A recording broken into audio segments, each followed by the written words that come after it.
Good morning, नमस्ते। गर्मियों का मौसम आ गया है।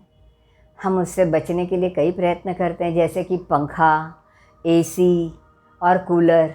वो तो बाहर, शरीर के बाहर की गर्मी।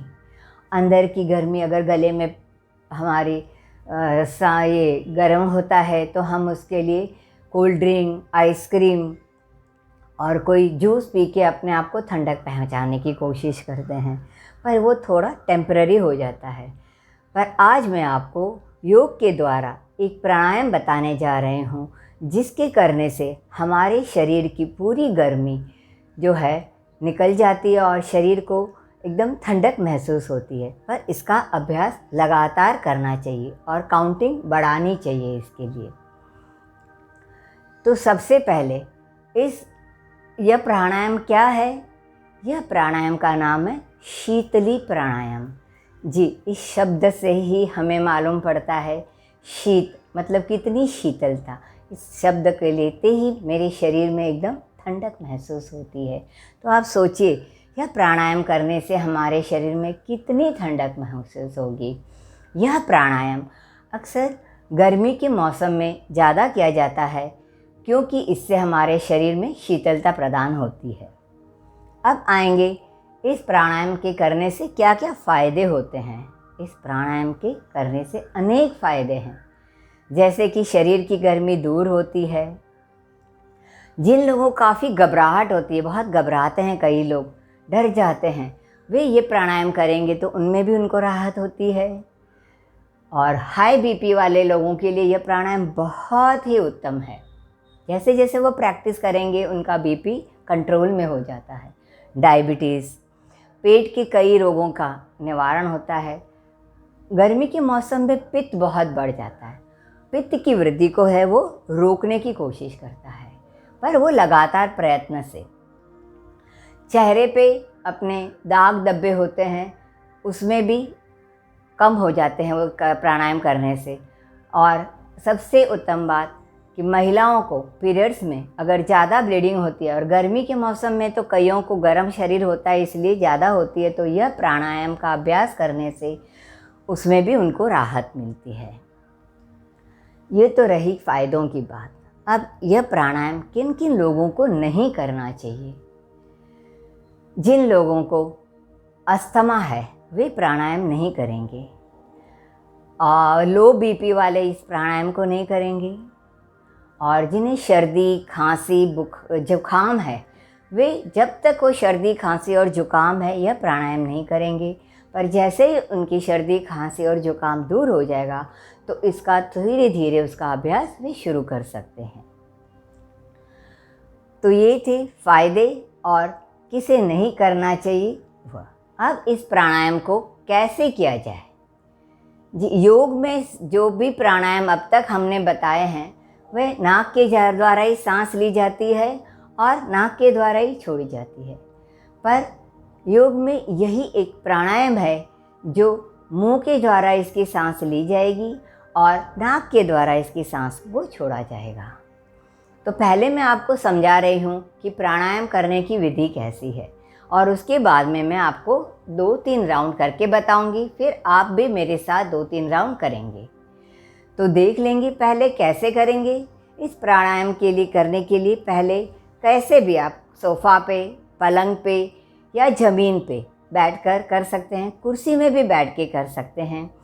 पर कमर गर्दन सीधी, हाथों को घुटनों पे रखना है, स्थिर बैठना है, कमर को जितना हो सके सीधा, और जीभ को बाहर निकालते हुए उसको स्ट्रॉ के जैसे, यानी कि पाइप कैसे होता है वैसे करना है, और उसके जरिए गहरी सांस को हमें खींचना है।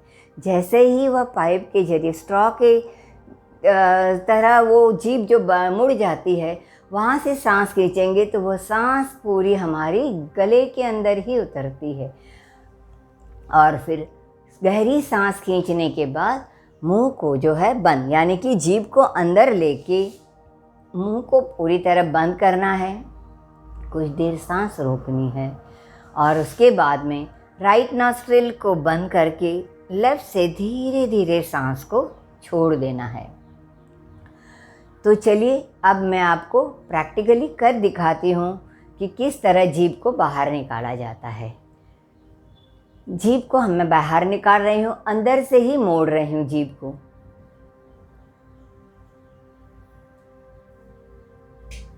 अब मेरी जीभ पूरी बाहर की ओर आ गई है। अब मैं सांस खींच रही हूँ।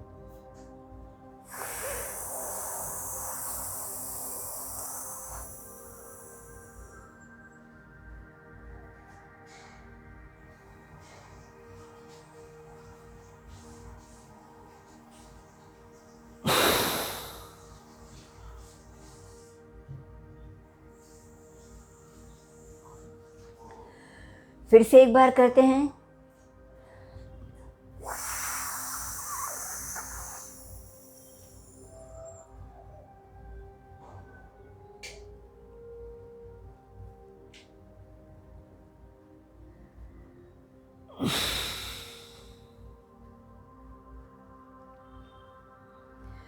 कि जैसे ही सांस को हम खींचते हैं, गहरी सांस खींचते जाएंगे, हमारी छाती को ऊपर आ जाती है, छाती फूल जाती है। उतना तक सांस गहरी खींची। शुरुआत में हमें कम सांस जाती है, पर जैसे जैसे इसका अभ्यास हम लोग बढ़ाएंगे वैसे वैसे हम गहरी सांस ले सकते हैं। तो अब आप भी मेरे साथ जुड़ जाइए और 2-3 राउंड लेने की प्रैक्टिस करिए। तो दोनों हाथों को घुटनों पे रखेंगे, कमर गर्दन सीधी रखेंगे, जीभ को बाहर की ओर निकालेंगे और सांस को खींचेंगे।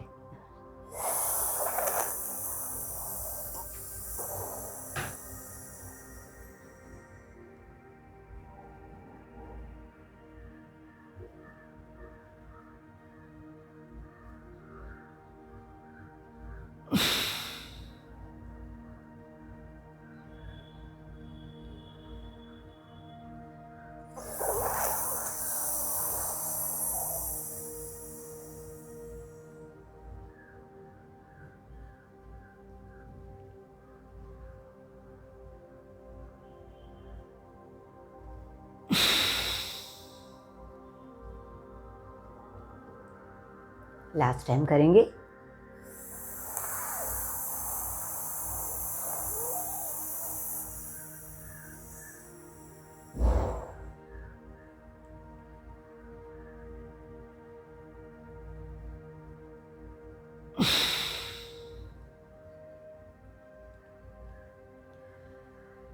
यह आप कम से कम 10 से 15 बार इसके राउंड कर सकते हैं, दिन में 2 से 3 बार।